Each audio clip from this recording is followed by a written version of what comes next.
live Geek Triumvirate podcast. I'm Nate, joined with Andrew and Amanda. They just got back from Prime in Seattle, so we were going to get their full rundown of all the cool video game they got to try, and the swag they got, and the cool booths they got to see, and the Space Needle, and rain, I'm going to guess, and hipsters. Not really that much rain. And but hipsters, yes, lots of hipsters. Hipsters.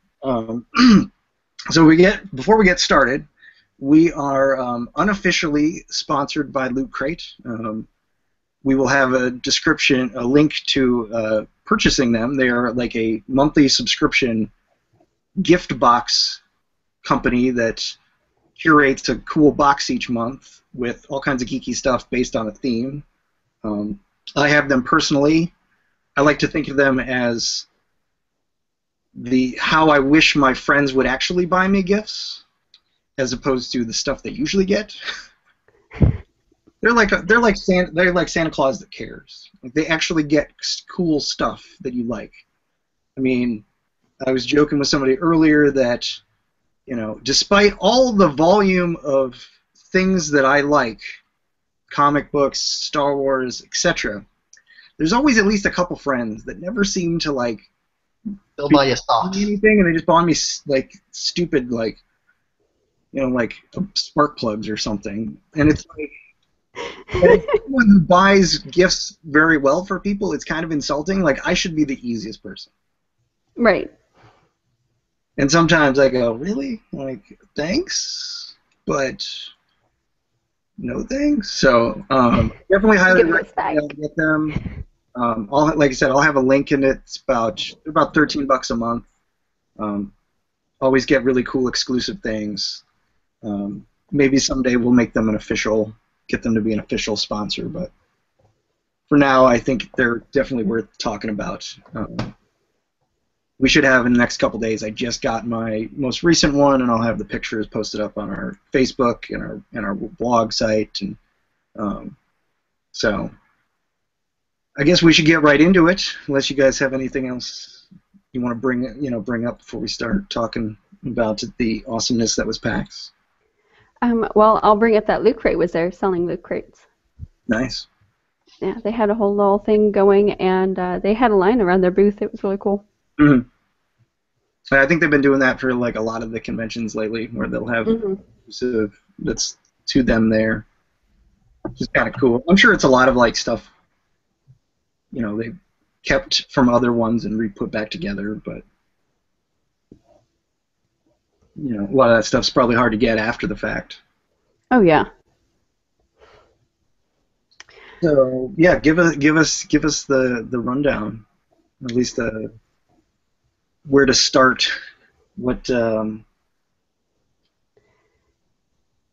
what? What was your first impressions about it? I guess maybe we'll start with that because it's probably too hard to describe everything at once.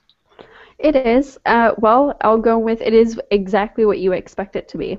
It's overwhelming at first, and if you've never been to PAX or Seattle at that, it is exactly what you expect.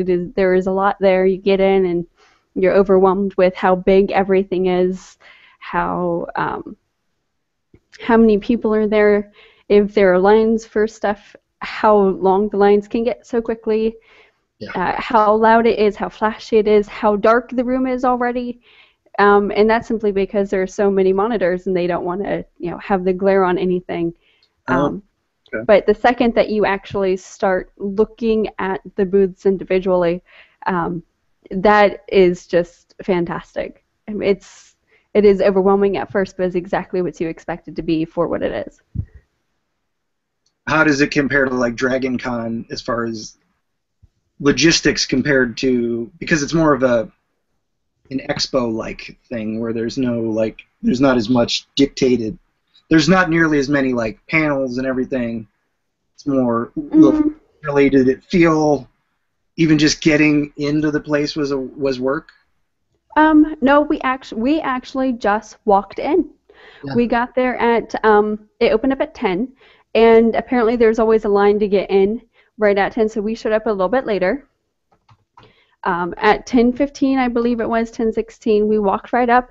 We got on into like the secret annex line, which is just like the back way into it. There was a small bit of a line to get into the main entrance, but that was moving right along. So we never saw an actual line to get into it. There may have been a line to like pick up badges if you missed getting your badges mailed off or something. Right. But I mean, there wasn't any kind of serious line to get into the place. Cool. So what did you do on Friday then? Well, Friday, we went in, and it seems like there was less people on Friday, so we got to actually demo a lot of games. See a lot of stuff. We could walk right up to a lot of the consoles or a lot of the PCs and just kind of start playing on the stuff. Whereas later in the day on Friday and Saturday and Sunday, there were lines for everything. Mm. But in compared to like Dragon Con or MegaCon, and even New York Comic Con, the major difference is like exclusive access to stuff, and you get to see what the developers really have made these games to be, and the characters that they love. Like the battle board, you get to see the really big acrylic display for their characters because it's really what they want you to feel about their characters. And you get to see their exclusive trailers, and you get to meet some of the people that are there. And it's really fantastic to see that. Mm. Yeah, and you don't get that at any of the other ones. No, not San Diego, probably a little bit. There's booths-like things. Most of it's vendors, but there's that kind of, expo-like atmosphere around that whole week where people are just promoting and showing off stuff. Some of it on site and off, but most of the other ones not so much, which is not necessarily a bad thing either by any means. I mean, right. The fan service of like a Dragon Con is unique to a lot, so unique you don't want to see that go away. Right. And when we talk about stuff like the panels, PAX in itself had a decent amount of panels. They don't have like Dragon Con this weekend is more of a fan-run convention. Mm-hmm. So they'll have the tracks that are more fan put together. So they'll have, for example, I think it's one of the first years we went, they had a steampunk themes in Doctor Who, and that was all just fan-based. It was something that the fans put in. It was something that was fan-run. They didn't have anybody there from Doctor Who. They were just talking about stuff that they saw in Doctor Who. Whereas I'm looking at the Friday stuff, and it was Storytime with Kim Swift, Tales from the Game Audio, and Race for the Galaxy. It's a tournament. It's a main thing. It's stuff that a developer is actually there. It's people that did the video game, and it's the people that have actually put time into the video game that's there. So it's a little bit different. You get the exclusive access and the people that actually put time into it that's there. Not saying people like John Barrowman, Felicia Day aren't at Dragon Con doing it, but this is a different aspect of it. Yeah. So what were the highlights of Friday as far as games you checked out or any sort of vendors or panel type things you went to? Vendor-wise, really the stuff we checked out on Friday that was really knocked out of the park for me was, and this was going to sound sponsored, but it's not, was the Intel booth. Because it does sound sponsored, right. But they had so many different PCs, tablets, gaming consoles set up, and they didn't have it where a line could form. So with their PCs not dedicated to any one game, anybody could come up and they could play a tremendous amount of games, where at the games booth there was a massive line for it. So you could come up and you could try Dreadnought. You could come up and you could try one of the little soccer games that there was a line for. And if you weren't in that line, you weren't going to play it. And some of those lines were 2 or 3 hours long because the demos could be 25 minutes long. Mm-hmm. So you never know when you're going to actually get to play it. But we got a chance to just kind of walk up and play a few minutes of Dreadnought, which is something that nobody else could do unless they were in that line. Mm-hmm. So Intel really knocked it out of the park with that. Cool. Then we got to kind of go up and into the Mario Maker section. And the Splatoon thing, they had a whole thing there, and the Mario Maker, which was really cool. And we got to do the, I think you pronounce it Navita, where it's play in the future. And they set up where they had 4 or 5 different rows of PCs. You could try out different games. But one of them was Heroes of the Storm, which is already out, and a few other ones. But they didn't have stuff where you could just kind of walk up and play, because later they allowed for that line to form, so you couldn't just kind of walk up and click. Cool. But Intel, I never saw a line form, so I was able to walk up at any point and just kind of click and play a game. That's cool. So, did you guys do any panels then? Not on Friday. On Saturday we did panels. We mostly did just kind of getting your feel. Yeah, Friday was massive. Walking around and seeing where everything was. Picking up swag. Picking up swag. Nice. Yeah, with our bag of holding from Dungeons and Dragons. They knocked out of the park, because they were, the minute you walked in, they were bags of holding, bags of holding, bags of holding. So all day I was like, let me put this in my bag of holding. That's cool. So that was fun. I do miss out on that kind of stuff, like at a Dragon Con, where you're like, God, I feel like we should have more free stuff here. And they should, because there's so much going on that there should be somebody there. There should be pins given out. There should be like bags or lanyards or something, but there isn't enough, because the vendors are all in their area and they're just selling stuff. There's no like exclusive access or anything. There's no, here we're demoing this is going to be really cool. There's no reveal of anything at like Dragon Con or MegaCon. There just isn't. Right. And that's, I think, what PAX was for us. It was that change of atmosphere where we really want to be part of something, where here's something new and we think you want to be a part of it. And for us, that we'll be switching over to the PAX side of it, because we want to see the new technology and the games and help people kind of say, here, this is really cool. You may never have heard of these indie games before, but we've tried them out and they're awesome. Yeah. That's always kind of cool to be reporting something new or trying things that are not so easy to just Google on the internet. Right. And watch some other clip of somebody talking at a previous con.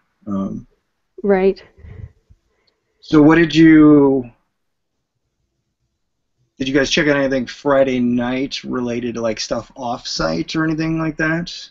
We did not go to any parties on Friday. We were exhausted when we left on Friday night, because I think we walked the entire main expo room and then the whole indie floor Friday probably like 8 times.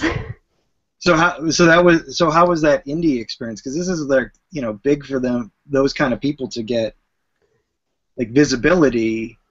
Was it? This stuff was nice. Just be like this. Oh, I literally made this like 2 hours ago. And it's like 5 people worked this whole game, and they're right there, watching how you like it. Yeah, the it was indie fantastic. Stuff was really good. That's where I think most of our, because we picked up stuff for like a lot of the games that was down on the main floor, but I think most of our stuff that we picked up was a lot of the indie stuff. And with her having the ability to actually play now, then I think she's going to end up having to need a Steam account.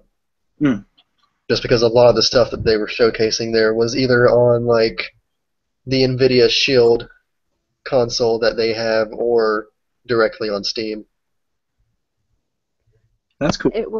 They were really cool. There was one of the PAX 10, which is the 10 indie games that PAX chooses. Like, I believe all of the indie games that are submitted and that they're showing, they choose the 10 best indie games and they showcase those games. The one of them is like almost similar. I would say has kind of like a Tetris feel. I walked by and noticed he had made his guys into little boxes, and I was like, oh, look at the cute little boxes, and I had a conversation with him, and you can tell that he put his like heart and soul into that one little game, and that was just everything that he really wanted to do, and he convinced me when this game comes out, like I have to buy this game, I have to spend my $10 to get that game. And around the corner there was another one, I believe it's Dark Echo, and it's like footprints, and it gives you like that bat feel with like the sound waves, and it hits against everything, and that was fantastic. There was some we signed up for beta access for because it's when you just sit there, you either watch it because it's not ready for like you just sit there and demo yet, but you're watching it and you're like, I have to play that, or you play the demo of it and you can see the developers. Right, that was fantastic. The developers already, as they're watching people's reactions to the game, they know the changes they have to make, and they ask for your input as opposed to like, this is my game, I know what I like, and the Mars get your game that I input. played. Yeah, the astronaut game. It's a completely different experience. It's something that's mainstream. It had, for example, something like Destiny. If it was an indie game, they could sit there and see the people's reactions to some stuff, and they can see what needed to be changed. And that's what's really cool about those indie games, because they're right there and they're promoting it. And these are the people that made the game. And that's the best part. They were fantastic. And I think that was my favorite part. That's where we spent almost all of our time on Sunday. That's really cool. Yeah, so what happened on Saturday? I know something big happened Saturday, right? It did. It did. Yes, panel. Yes. Or the Final Fantasy 14 panel, I should say. Yes, it was Masayoshi's and Koji's Wild Ride. And that was the sound director panel for Final Fantasy 14. And I'll let Andrew say what we got. We got free autograph sessions. They were under our seats. And if they had not moved us down to the right like they usually do when they're trying to fill in, then we both would have gotten tickets. But as it turned out, the seat I was in, that I moved from, that she moved into, had a ticket, and then the seat that she was originally in had a ticket as well. Oh. Yeah, so the guy was really lucky that sat down. He was one of two people that came in, and he sat down. He was really nice the whole time. And I reached down and was like, I don't even know where they're saying under the seat. So I kind of felt my paper, and I pulled it out, and he's like, oh, congratulations, that's really cool. And he was getting ready to go, and he was really sad, and I was like, oh, I'm sorry. And then he dropped his phone into the seat and reached to get it and hit his head and felt that there was a paper, and he goes, oh, I guess I got one too. And I was like, oh, that's cool. But now we know next time, drop our stuff and then look under the seats. Exactly. And just grab whatever, even if that's not where we're going to end up sitting. But the other guy that came in didn't have one, so he not only was his chance like 1 in a million that he got in because he was late, but it was 1 in a million that he sat there in that seat, because there was a few other seats that were open, but he walked all the way around, and the other guy sat down because he was closer and was just sick of already walking around. Right. And he sat in that seat.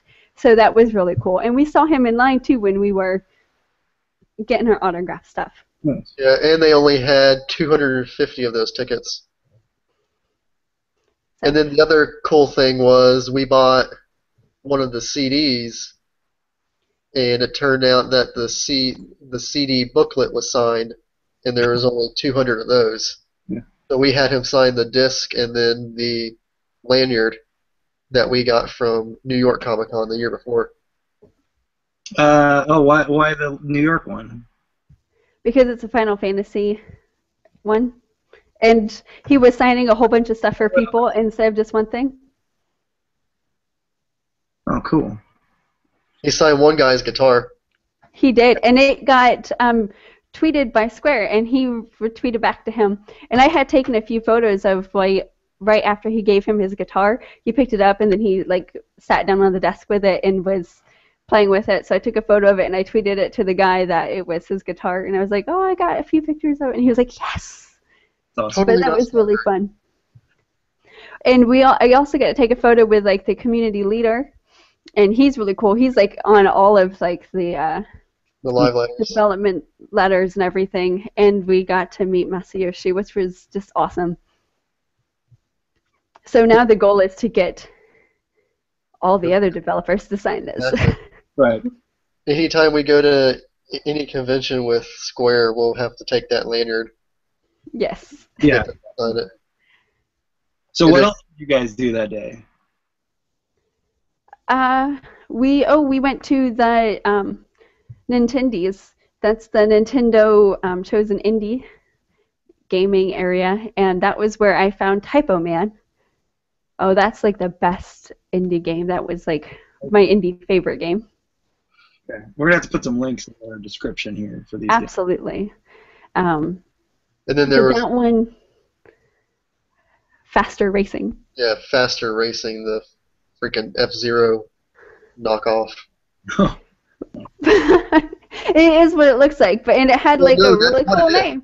No, that's what it is. Like, they wanted to make an F-Zero game, but I guess one of their indie people were already doing Faster Racing, and they basically, I guess, let them use the F-Zero stuff, told them, just use whatever name you want, I guess, and they went with Faster Racing. So it has a super creative name. Right. They also had like something called mud, maybe like poison mud or something. It was like little blobs, like little pig head made of mud, and it had wings, and that was really fun. It was on the 3DS. And there was another one. I can't remember what the name of it was. They were showcasing Shovel Knight. That was cool. Since they're doing a Shovel Knight amiibo, and they had a big Shovel Knight display and everything, so we didn't get to make it into the museum to see like all of the extra displays for them, but they did an indies night on Thursday night at that particular museum. We'll have to post like the little thing for that, but that looked like that would have been really cool. Yeah, that museum looked cool. Well, you guys went yeah, I have a photo of the outside of it. It looked really awesome. I think I saw that, and I looked at their actual site and exhibit from other people, and I was like, that looks like a cool museum in general. Yeah, it does. It looks like a really awesome museum. See, what else did we do on Saturday? I think most of our Saturday was really like overshadowed, and we had to kind of like take a step back after meeting Masayoshi, because it was like a dream come true, and like everything was just like stars and unicorns and rainbows. Oh, we got to see. We watched the we watched the Heroes of the Storm semifinals. Oh. Quarterfinals, semifinals, and then one match of the finals, I believe. For StarCraft, for MSI. And that was awesome because we love watching the tournaments for that.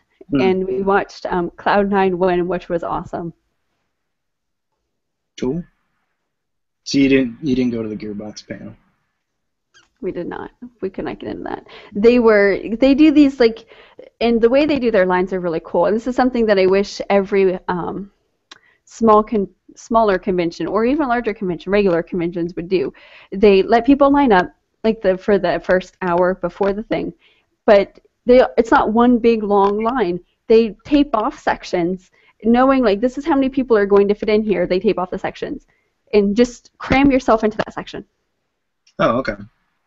And then they also do, I guess, counts, and they know how many seats are in there. So when they get to that count with the cluster of people, then they just start announcing, if you're coming for this panel, it's closed. There's no more room. Sorry, you should have gotten here earlier.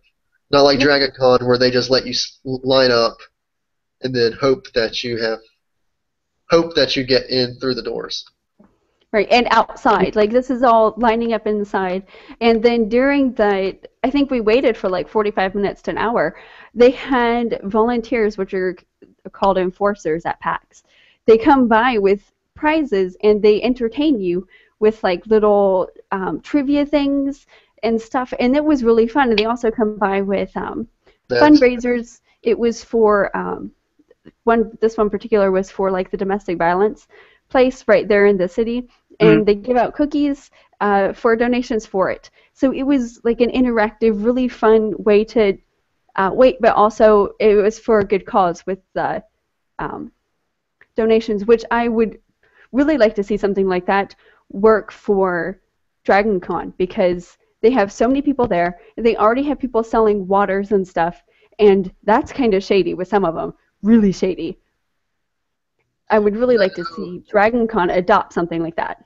They have their big fundraising thing they do, but it's not organized like that. But they do have a pretty big charity. Like they pick a couple charities and have a couple different ways they can do it. But right, line would be kind of interesting. Right, to be able to go, because they have people who wait in line for hours and hours and hours. Why not the people who wait in line, because sometimes they don't even let them leave, say, hey, this group of people, this is for this. You want a cookie? Anybody want a cookie? Whatever you pay for this cookie is going to go towards this. And then go through, hey, we have some prizes. Here's some trivia. Here's your prizes. And keep people involved in whatever the convention is, as opposed to just sitting there forever doing nothing. Because we waited for hours and hours and hours in the middle of the night along the edge and terrified we're going to get run over. And nobody came by to see if anyone was alive. One, that's totally wrong. Two, it would have been nice to be able to know that they knew, one, that everybody was here, and if you walk by and you're doing that, you know that the people that you're putting on the edge of the sidewalk is fine. True. It would be nice to see any really conventions adopt that. And if they kind of compressed everybody and like, this is the tape, this is what's happening, Dragon Con would have a much better grasp of everything and people being able to wait inside. Right. Yeah, that's true. This area, this line is this color. We're going to watch you guys. This line is this color. Put 3 or 4 lines in a hall and look at all these people not dying from heat exhaustion. That's always something that I got from that. Well, that's cool. Yeah, I'm kind of. I'm glad I was there, and I'm glad I did not attend the Gearbox panel. They had a big wedding thing. Yeah. I would have enjoyed that situation. But they announced a lot of cool stuff, and so I think I haven't actually watched the panel yet online, but they talked about a lot of cool stuff. Did you guys go to their booth then? The Battleborn free swag from there? The what? The Battleborn booth? We did go to the Battleborn booth. We got close we didn't wait in the 3-hour line to get into the Battleborn booth, but we got you the Battleborn swag. Okay, that works. Yeah, they were doing the Battleborn lanyards and everything. Cool. Yeah, we do have you. We do have you swag. That's cool. I sent you photos of the swag bag, right? No, yeah, it was so big. My massive bag of holding full of swag. It was all in it. That was my why I was curious. So see, I can't send you photos of everything that's in it because then it's not like your own little loot crate. That's true. I don't want to be the friend that sends you this is all your stuff. That's good. That's good. I don't want to be that friend. I want to be the friend that sends you cool stuff. Can I tell him one thing that we got him though? You can tell him one thing. I got him a little tribal kitty fake tattoo. We did. Like, we did. As a chance for me to get the real version. Try it out, see if I like it.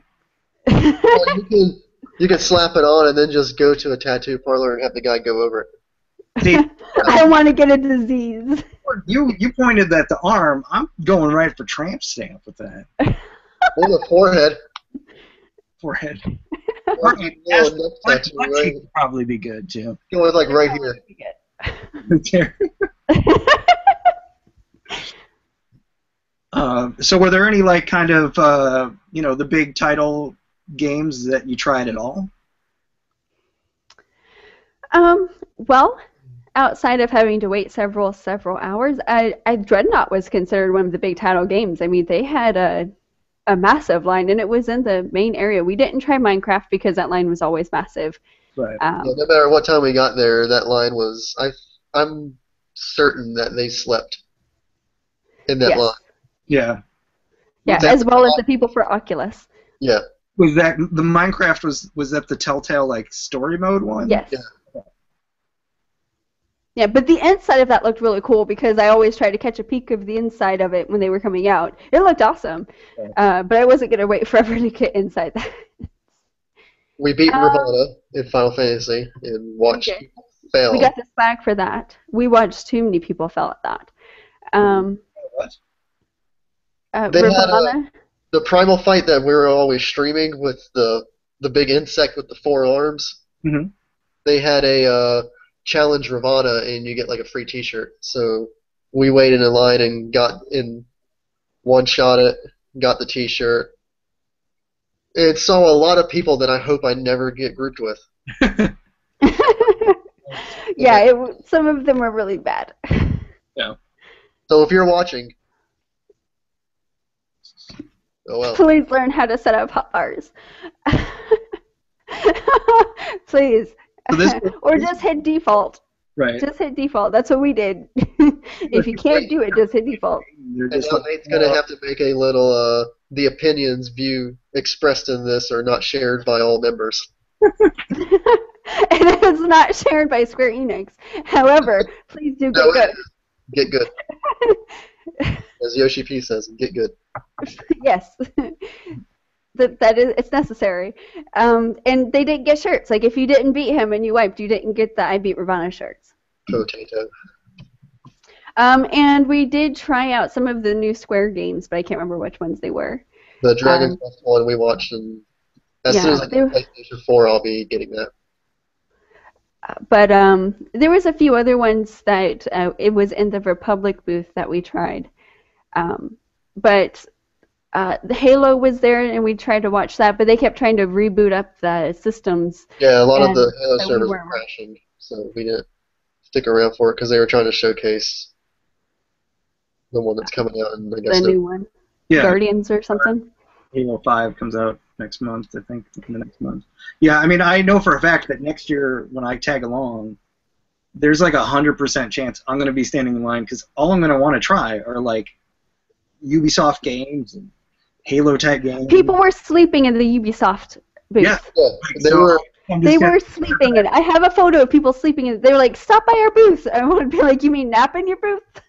Because people are napping in your booth. They're not wearing shoes. They have pillows and blankets. Yeah, pillows and sleeping bag, and they were in line. They were napping in the booth. So don't say stop by your booth. You mean nap in your booth. That would be a get to the convention center at like 7 or 8, be the first in line. And then or you, depending on where it's at, go into like the secret annex entrance, and just kind of like run. But next year when you go, it would be much easier, I think, to wait in line because then it's easier to kind of have more fun with more than just 2 people because then you're just kind of sitting there. Sure. And then everybody I noticed that was there. It's in regular cons though. It's easier to kind of have a conversation with the people in your line because everyone's sitting there waiting and it's having fun. The only time that we could kind of strike up a conversation with anybody, and we did wait in a few lines, was when we were in the Final Fantasy line for the Beat Ravana. Any other time, everybody else had 3DSs out, and they were playing their 3DS. It was literally exactly what you would expect. Yeah, it made me wish I had mine. And I don't know if I could handle that. I'd be like, and this is coming from a person that's on their phone all the time. I'd be like, guys, we're going to be in this line for 3 hours. I need to know that we're together. You're going to be an airplane friend in case I fart, you know? We're all in this together. Like, we are here. Solidarity, my friends. But although there was that one guy in the line with us who just interjected himself in everybody's conversation. He did. He did. There was one guy. It didn't matter. Like, he was even like staring at people with his jacket tied around his waist. Like, this was his first trip outside of his mom's basement. Oh, Lord. And Jesus sandals. Well, that's the thing. We've been to so many now. I think it's probably a little more just natural for us to want to just chat with people because we've discovered the good of that, you know. Right, like we know, like this is how you can make a lot of friends. Waiting 2 hours for these people, they've been going to PAX so much that they know people are going to talk to you. Right. Exactly. You don't need to bring your DS. Because bring an actual refillable water bottle because you're not going to find a place to buy it. Yeah. Unless you're going to wait in line forever for it, and it's only going to be Gatorade. And you're going to need to bring snacks. You're going to have these in your backpack because if you don't, you're going to be screwed. Don't bring just your phone because your phone's not going to connect to the internet. Well, so to wrap things up, was there anything else like kind of big that other highlights that kind of stuck out that you can think of? Well, Friday morning, the first thing we saw was the big Magic the Gathering display that they had, which came from inside and went outside and was jacking up a police car. Yeah, I saw Felicia Day posted a picture of that. I think that was from you guys, and I was like, wow. And then the Dark Souls 3 fountain. Oh yeah. Well, the Magic the Gathering, everybody only ever talks about the big guy. No one ever talks about on the inside. When you go down to the inside and you're going up the escalator, there is like an elf guy that is getting ready to fight him. Oh, okay. And there's a photo of it. Yeah, one of us had it. We're going up. There's a whole other story on the other side of it. Like this guy, he does have great nail care. If you look, like, I don't know if the elf guy is like, this big guy is trying to take the elf guy's girlfriend, because this guy has got great nails. He's going out on a date. Like, he's getting ready for it. This elf is not going to have anything of it. He's going to go kill him. So there's like a whole story going on right there, and it's really cool. And then there's a free tentacle hugs that I didn't do because that is like a whole meme. What are you talking about?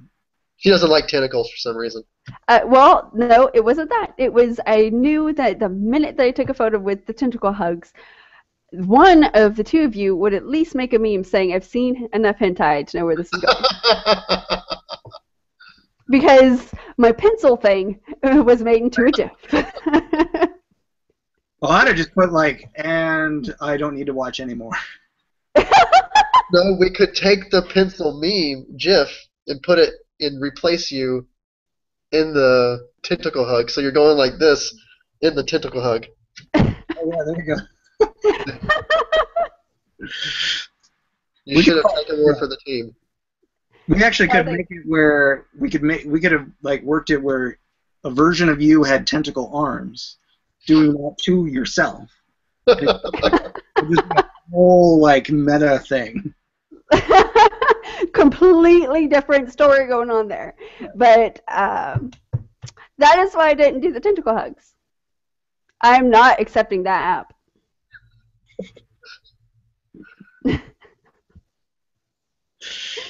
Okay, so yeah, let's wrap things up here. That did.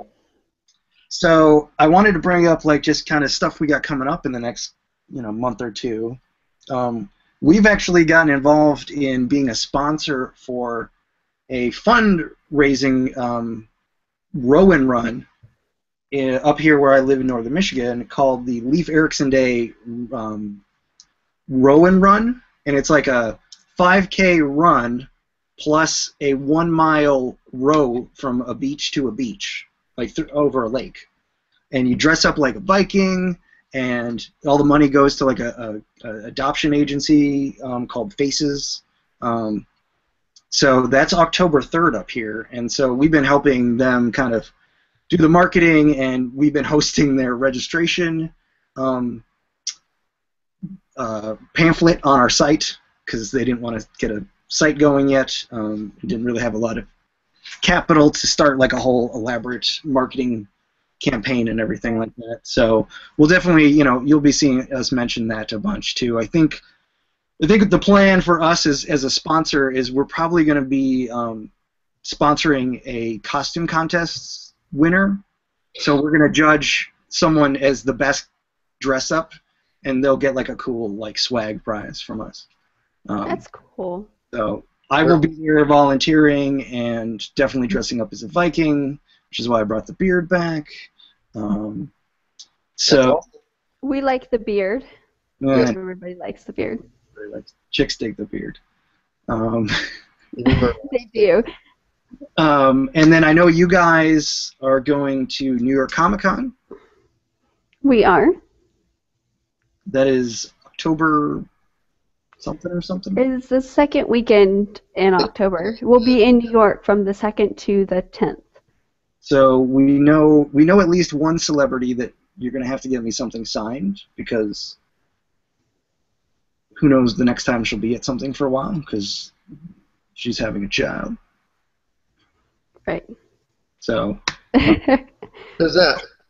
The Jill State. Yeah. That one, but that's like the only other one. She's done like only a few, and probably won't do a lot more for a while after that. So. Right.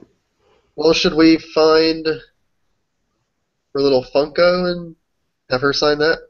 Well, I have. Yeah, let's talk about it offline, so I don't sound creepy. Too late. I think I have a Funko, and then they have like an actual action figure Funko of her character from Firefly, like a 6-inch figure. So maybe one of those.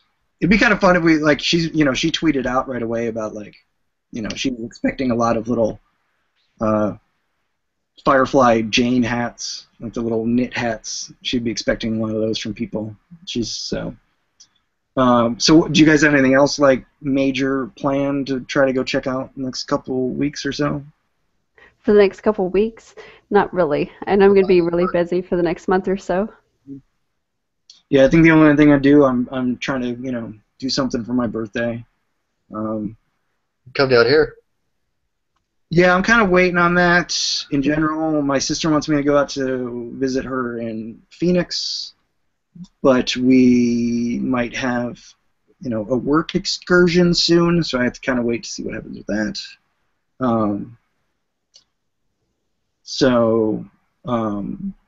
But I'm at least try to do something cool for my birthday. I'm turning a certain age that means that you can now run for president. I'll let people that have taken 10th grade social studies figure out that age. I think that's like 7th grade social studies.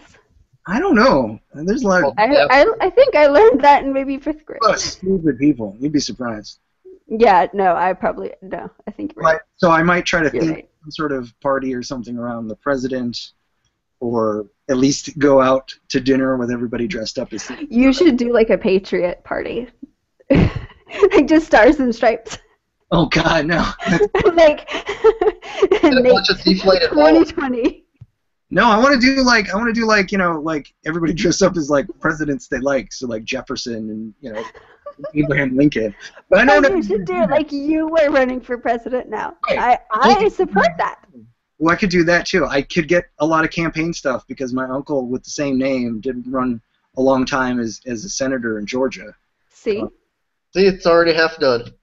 And I was thinking I'd get a bunch of my friends to dress up in suits. We'd go out to dinner as if I was the president, like full Secret Service. See, I think that's what there we go. We have found a party. Yeah, go to McDonald's and awkwardly just watching, and just staring everybody down. Get a Suburban and everything. With tinted windows. Yes. So so we'll definitely keep posted for anything else that comes along that we'll do. We're going to try to start streaming, games more for sure, and have some consistency to that, I think, too. Amanda's got a channel. I technically have a channel we could run through my PlayStation. I have a channel. But YouTube does now have an actual gaming channel, so we might investigate that more. Oh yeah, that was there too. It's definitely fun when someone is... It actually is really fun when Amanda's streaming, because the rest of us make fun of you, as opposed to us collectively caring about what's going on. Well, I guess, Andrew, you've been playing with her, so it's not... You don't get to engage or disengage from the what she's doing, because you're paying attention to what you're doing, but... It is kind of fun. There's a group of people. I have about right now. I have 4 followers that kind of join in, so it makes it fun. It does. I like it. So yeah, I definitely. I feel that's just kind of mindless sometimes. Yeah, that's true. 5, 6, 5, 5, 5. Control 6. Shit. Fuck. Damn it! Who's this boss? So, yeah, I'm definitely glad you guys got a chance to go to PAX, and I definitely look forward to going to one of them next year. There's multiple ones, so we're definitely going to explore our options. I think it. Well, there's only 2 options. Oh, they're not we doing. will never go to the one in Texas. Oh, okay. Excuse me. There are scorpions there. Ah, yes. Forgot about the scorpions. I am not. I have a friend who lives in Austin. And it's since I am not going there. Okay. The roads suck in San Antonio. Yeah. Oh, Florida can't be that much worse. It's more. I know there's scorpions there, so there's scorpions here, but not as many as in Texas. So we have Boston and Seattle. Those are our choices. Okay. Our plan is to hit them both. Okay. Oh, yeah, well, that'd be fun. So. It would be fun. Well, thank you all for listening, and I hope you have a great holiday weekend. It's Labor Day. This probably won't be posted till mid-March, but Stay safe. Yeah, have a great weekend, and Happy holidays. Holidays. Yeah, happy holidays. Happy Kwanzaa, everybody. Leave it just happen. So, have a good one, guys. Bye.